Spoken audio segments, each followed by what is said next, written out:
church. How are we doing this morning? Good. If you guys don't know me, my name's Noah Smith, and I'm the director of Student Ministry here. I'm just pumped to be with you guys this morning. And as we get rolling, this is what I want you to do. Turn to your neighbor and answer this question. What was your first car, or if you don't have a car yet, if you could take any vehicle to school, what would it be? Go.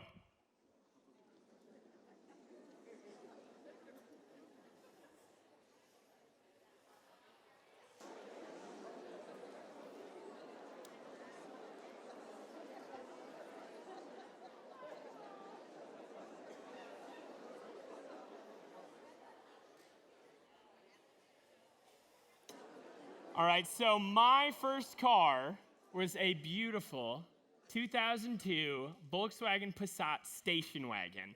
Okay, come on. It had white rims, custom black racing stripe over the top, right? And to add to that, my muffler was coming off, so it sounded real mean until you realized I couldn't really get over 65. But that was my car, and I love that thing. And I drove it through college, and then after college, I worked for an organization called Youth for Christ. And when I was with them, I was up at this fundraising event in Barrington, Illinois. If you guys ever been up to Barrington, it's a little bit of a wealthier area. And when I was up there, me and White Shadow pull up, and I park next to no joke, a Ferrari and a Lamborghini. Right? I've never felt so out of place in my life. So for you, I want you to take a minute. When was the time in your life where you felt like you were out of place? Today, that's what we're going to be talking about. We're going to dig into Daniel 1. And in this point in time, the Israelites had been taken over by the Babylonian people. They were living in a place and in a culture where they felt like they did not belong. And as we go into that today, I want you to keep this in mind, that no matter what our surroundings are, what does it look like to trust and follow God every single minute and step of the way? And trust in the fact and rest in the fact that He is in control no matter what's going on around us. So as we keep that in mind, let's jump into Daniel 1. So flip, tap, swipe, open with me. Daniel 1, starting in verse 1. It says this. In the third year of the reign of King Jehoiakim of Judah, King Nebuchadnezzar, everyone say Nebuchadnezzar, of Babylon came to Jerusalem and laid siege to it. The Lord handed King Jehoiakim of Judah over to him, along with some of the vessels from the house of God. Nebuchadnezzar carried them to the land of Babylon, to the house of his gods, and put the vessels on the treasury of his God.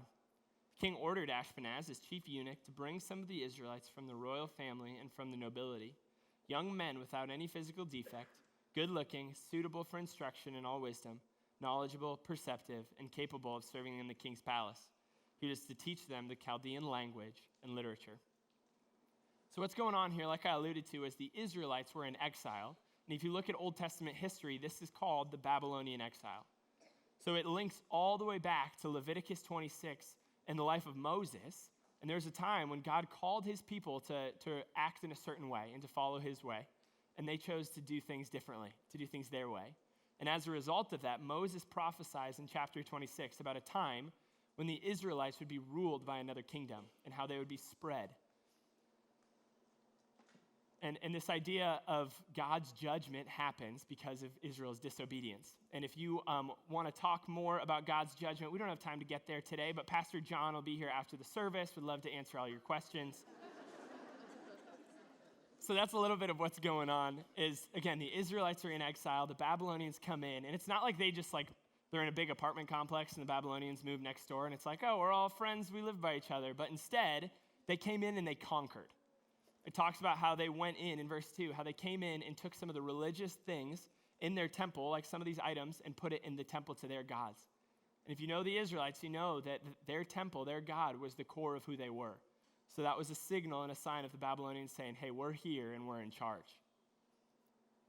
So with all of that, I want you to take a moment and think about our culture today. As Christians and as the church, in our culture, do you feel like you're out of place? Do you feel like you don't belong? I know this summer I had a chance to read this book called Faith for Exiles, which relates our current culture to Daniel and what they were going through in this Babylonian exile. But he really talks about it in regards to media and what our students are going through. And there's a great quote he has, and it says this. Ancient Babylon was a pagan but spiritual, hyper-stimulized, multicultural imperial crossroads that became the unwilling home of the Judean exiles, including the prophet Daniel in the 6th century BCE. But digital Babylon, right, where we are now, it's not a physical place, but it is a pagan but spiritual, hyper-stimulated, multicultural, imperial crossroads that is the virtual home with every person with Wi-Fi, a data plan, or for most of us, both.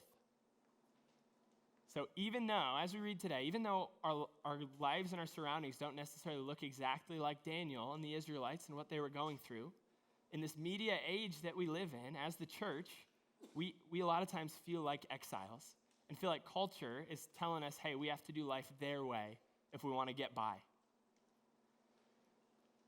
So that's where we're keeping our minds at as we go today. So again, remember, Israelites are in exile, they're taken over, and then it goes on to talk about how they take the elite young men of the Babylonian culture and from the Israelite culture, take them out of their homes and put them in the king's palace with the goal of completely indoctrinating them into that culture. And we know that it is Daniel, Shadrach, Meshach, and Abednego, right? And when I have these guys pictured, I picture like small vegetables named Rakshak and Benny. You guys know what I'm saying? But the truth is, when we read that passage, it talks about how these young men were elite, right? They were the top of the top. They were good looking, they were smart, they were good at what they did, right? We have Chris Hemsworth, Chris Pratt, Chris Evans, and Chris Bryant, who are picked up at our culture and moved over. And to add on top of that, these guys were most likely teenagers at this point in time. So I want you to keep that in mind as we go forward of Daniel and his friends and what's going on. And as we look at their lives, again, even though our culture today looks differently than it did then, I think there are a lot of comparisons that we can draw from this chapter of what it looks like to live as digital exiles in our current age. And the three challenges, like I said, as living as ambassadors to the true king while in exile. And the first challenge that we see in chapter 1 is this: who defines us? Who defines us? Where is our identity rooted, right? Where do we find our value and our worth? For Daniel and his friends, the king was trying to take away their identity. And this identity that was rooted in their God. And his goal was to make their identity reliant on the Babylonian way. And we see this starting in verse 5, where it says this: the king assigned them daily provision from the royal food and from the wine he drank. They were to be trained for 3 years, and at the end of the time, they were to attend to the king.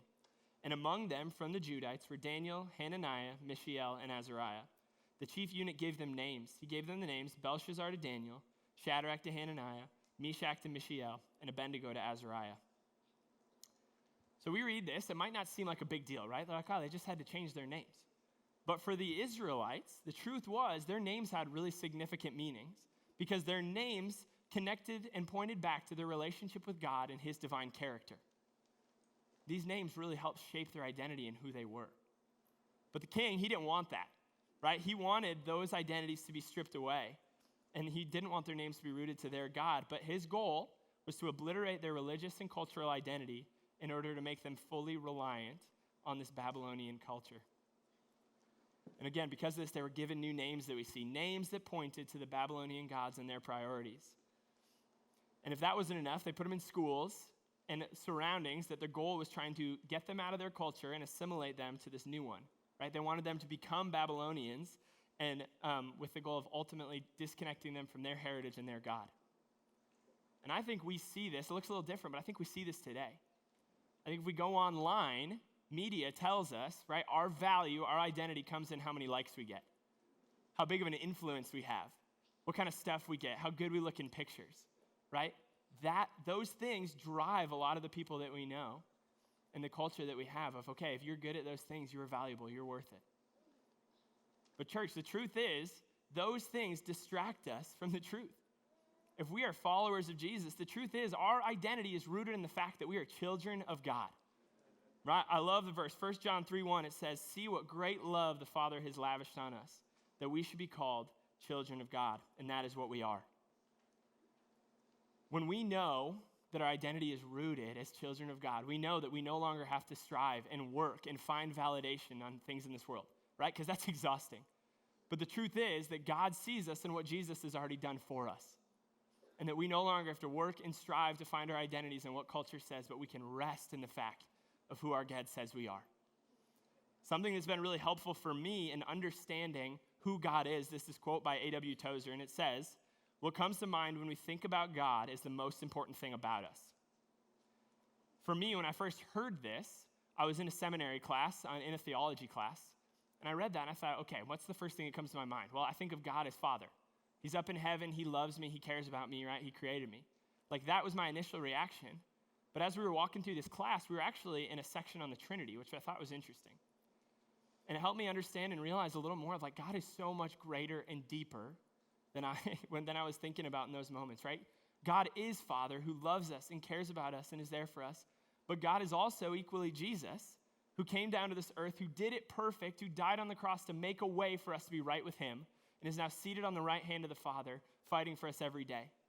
And God is the Holy Spirit, who, if we know him, indwells us and leads us and guides us through life and makes a way for us to communicate with him. Right? Our God is so much deeper than a lot of our thoughts of who he is. And when we can understand that, when we understand who he is well, we can rest in the fact that he calls us his children, right? And that we are paid for. There's nothing we can do to earn his love. But when our understanding of God isn't there, right? When we see God as this distant God, we're going to try to strive to please him, to get there with him, to do all these right things. And the truth is, when we do that, we're going to fail. And we're going to go back to culture and try to find our value that way because it's way easier. Because we will never be able to earn our favor to God. So church, we need a good understanding of who he is, and we need to rest in the fact that we are loved and that we are his children.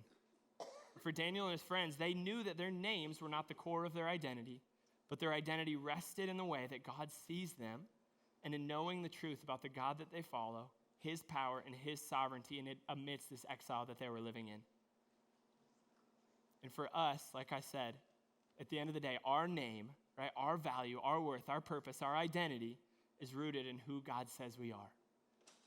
We're created in his image. We are his sons and daughters because of what Jesus has done. So with that in mind, what is motivating you, church? Like, what is driving you day to day in the way that you're acting and living? Is it that truth of who God says we are? Are we living in the way culture wants us to live and find our identity? So that's the first thing that we see, the first challenge. The second challenge that Daniel, Shadrach, Meshach, and Abednego face, that we also face today, is the question of whose ways are we going to walk in? Whose ways do we walk in?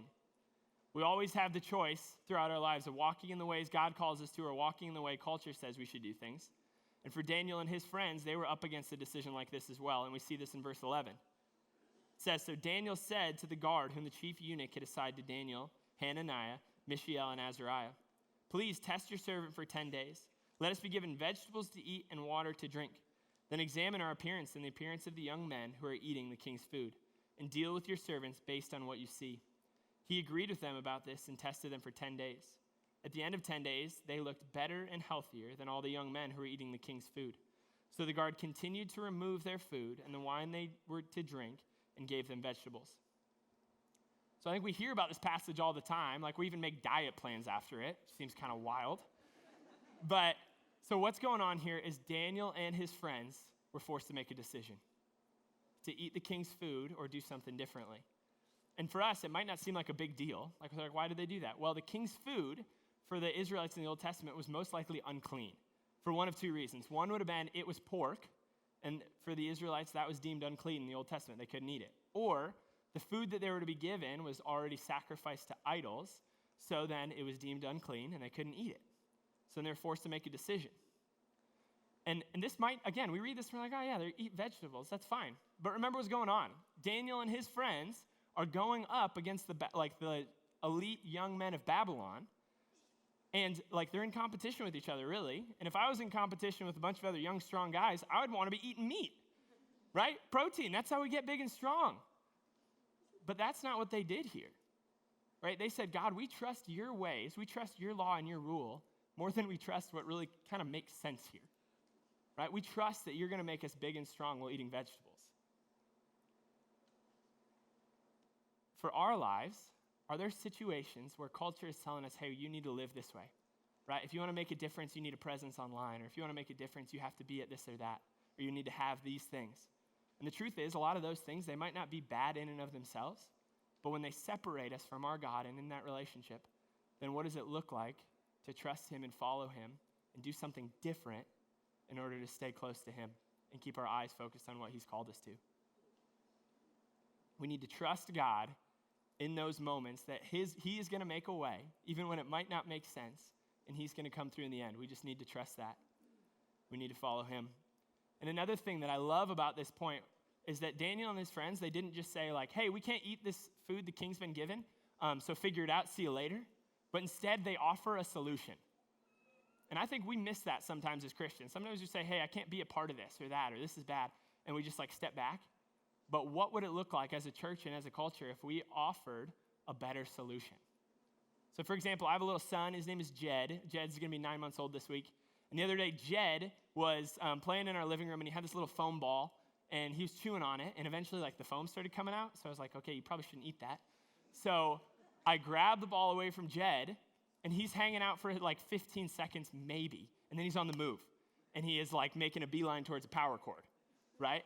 Bad. So I have to pick Jed up. I'm like, okay, this is no good. Put him back in the room, and I gave him a better toy, something that wasn't going to come apart, something that was going to keep him safe and entertained, right? I offered, in that moment, I should have offered a better solution right away. So for us in our life, what does that look like? Parents, what does it look like on a Friday night instead of saying, hey, kids, you can't go out, saying, hey, come to our house. We're gonna throw something fun here that's safe and good and better.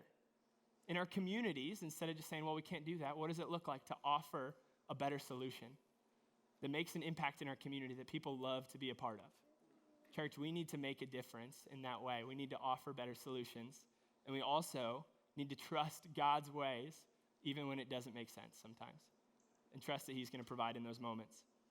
So those are the two first things that we face. The last challenge that we see Daniel and his friends face, that we are also faced with today, is this. It's what do we do with God's favor and wisdom? What do we do with God's favor and wisdom?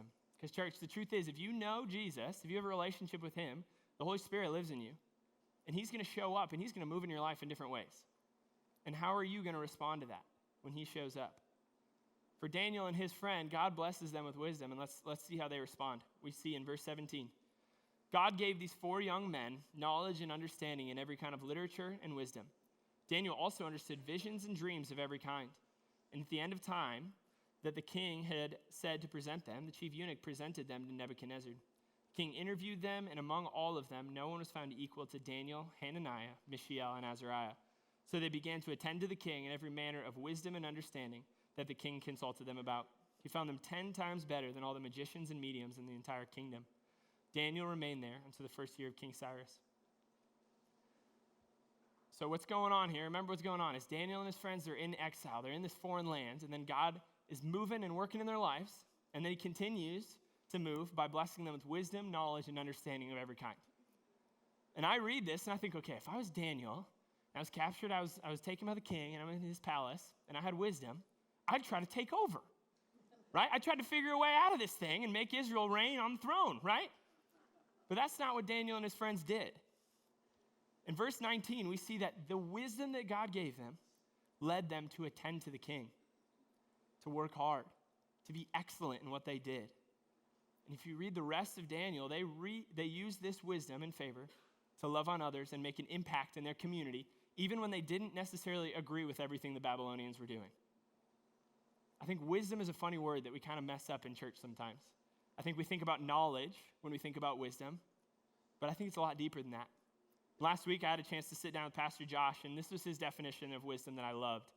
And it said, seeing life the way God sees it and walking in his ways. Let me say that again. Wisdom is seeing life the way God sees it and walking in his ways. If you want to have some of this wisdom, a good way to start is look at the way Jesus lived. There's 3 things in the way that Jesus lived that I think we can really lean into if we want to have some wisdom in our life and follow this out.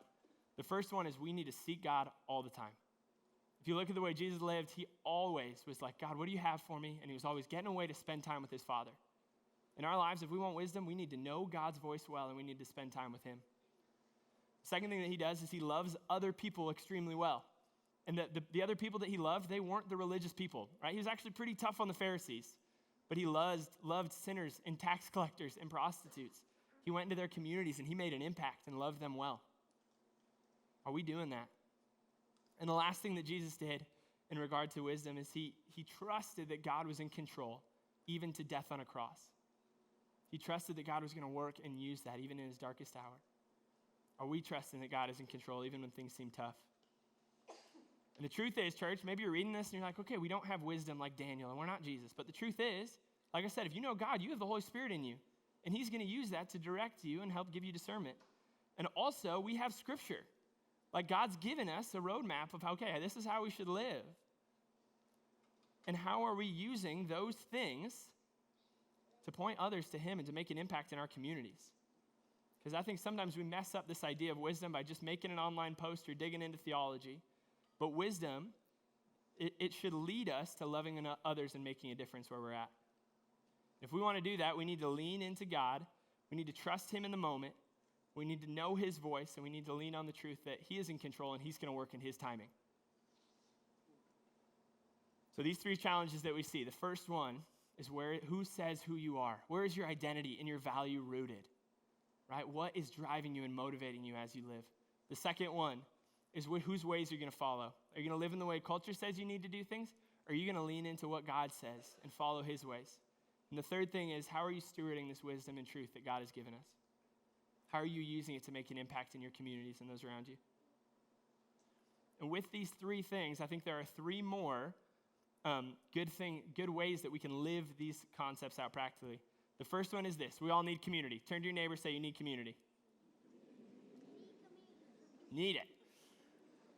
So Daniel, the book of Daniel, it's not just about Daniel doing his thing, right? It's Daniel, Shadrach, Meshach, and Abednego. They were doing life together.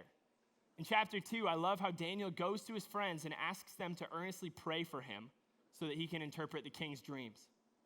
Do you have people in your life that you can go to and ask for prayer? Do you have people in your life who know you deeply and are holding you accountable and holding you to the standard that God's called you to? Church, we're not called to do this Christian life alone. You need community, and that's not an option. We need people in our life. Second thing is this: we need reminders in our life that remind us that God is in control and that we need to walk with him every step of the way. So put something up on your fridge, putting something up on your bathroom mirror, on your phone that reminds you of that truth. Verses like Romans 16, 19 through 20 that say, the report of your obedience has reached everyone. Therefore, I rejoice over you, but I want you to be wise in what is good, innocent about what is evil, and the God of peace will soon crush Satan under your feet. The grace of our Lord Jesus be with you. I love that verse because it reminds us, be wise about what is good. Not necessarily what we just think is good, right? What we think is the right thing, but what does God think the right thing is? That's being wise about what is good, being innocent of evil. And when we do those things, God will crush Satan under our feet, right? It's not in our work. He is going to move when he wants to, and we need to be reminded of that. So the second thing is set up reminders in your life. The third thing is this: we need to be humble. If we look at Daniel and his friends, right, if anyone was going to be arrogant or like be confident in what they had going on, it would have been them. Smart, good looking, right, wise and all these things. But instead of being like, hey, look what we're doing, every single moment that they got, they pointed to their God. They pointed to God. So when God shows up and moves in this church and in this community, how are you pointing back to him and giving him all the glory? Church, we need to be humble. And I know we're living in a wild world, right? It is crazy between COVID and politics and social media and this post-Christian generation. Things are pretty wild. And just like Daniel and his friends, they were living in a culture where they were being dictated to, where they felt like they didn't have the final say-so. And I know we can feel like that sometimes as well. And when we feel like things we don't have control over things, it can lead us into being fed all these worries that media is telling us, and leads us to being anxious or just pulling ourselves up by our bootstraps and doing it our way instead of listening to what God's got for us. But Daniel and his friends, when they were in exile, they dealt with these worries and these things differently. They dealt with them by keeping their eyes focused on God while living out their faith every day to the surrounding communities that they were in and trusting the fact that God was going to do the work. We need to keep our eyes on Jesus and keep our eyes on the hope that comes, and knowing that our God is in control and he is ultimately the one that's going to redeem this broken world. So with that in mind, do you feel like you are trusting God in this crazy world we're living in? And are you loving others and making a difference in your community instead of just trying to do things your way or worrying about it? I mean, I want to remind you guys, for Daniel and his friends, they were in exile. They were in a dark, tough time in the Israelite history. But in those moments of exile, God showed up by making these four guys fat on vegetables, right? He shows up by helping Daniel know and interpret the king's dream. He shows up by keeping 3 men safe in a fiery furnace, and God shows up by shutting the mouths of lions. So for us today, in this exile culture that we live in, do you think that God can really redeem this broken world? Do we believe that God is bigger than COVID? Do we believe God can restore our family situations or bring your prodigal back? Do we believe God can start a revival here in Northwest Indiana where droves of people come to know him? I know the world is crazy, church, but we need to have faith that he is bigger than that and that he wants to work and he is going to show up. And like I said, for Daniel and his friends, things were out of control and things were crazy. And in our lives, it just seems like that sometimes. There's no need to be anxious. There's no need to just try to do things our way and in our timing. Because the truth is, man-made rulers, they're not sovereign. Right? Culture is not sovereign, but there is a king on the throne who is. And he knows all, and that is our God. That is the God that we follow and worship. Would you guys pray with me?